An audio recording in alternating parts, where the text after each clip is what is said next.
This is a WTJX News Brief. In a unanimous vote, senators yesterday severed their salaries from that of the lowest paid executive branch commissioner, currently the Sports, Parks, and Recreation Commissioner. If signed into law by the governor, the Virgin Islands Compensation Commission would be responsible for recommending the lawmakers' compensation to the legislature by May 30th of 2022. And until the legislature acts upon the recommendations, the senators' salaries will remain the same at $85,000. There's been some inquiries from residents about the status of evictions between landlords and renters. Now, the governor's order suspending the provisions of a code relating to landlord-tenant actions expired September 27th of this year. The expiration applies to both residential and commercial tenants. Now, separate from the governor's executive order, the U.S. Department of Health and Human Services, through the Centers for Disease Control and Prevention, issued an order temporarily halting residential evictions to prevent the further spread of the COVID-19 September 4th of 20. Now, that order continues in effect until December 31st of this year and applies to the territory. The Office of the Governor advising residents with any concerns regarding a possible eviction to seek the advice of an attorney who's licensed by the Virgin Islands Bar Association to determine whether the CDC order applies to their situation. During a committee meeting, Martin Crawford, he's Director of Tours and Cruise Ship Excursions, spoke about how another tax would hurt his industry. The tax on us as boat operators or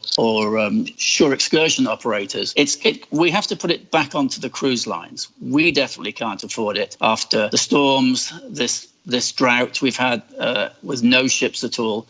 We'd have to divert it and pass it back onto the cruise lines.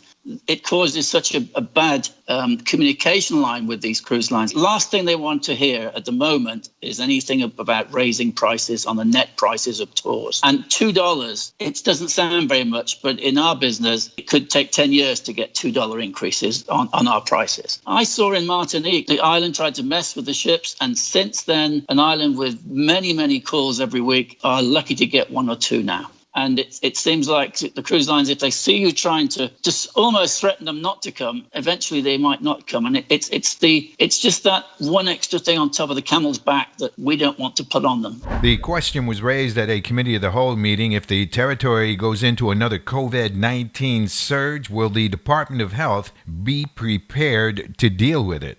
If the need be, for example, if we do go into another surge, the PAFRD has always said that they're ready to respond.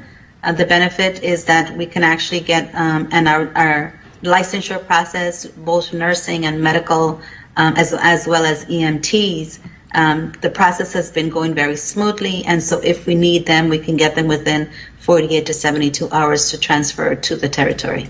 That's your WTJX News Brief. I'm Doug Harris.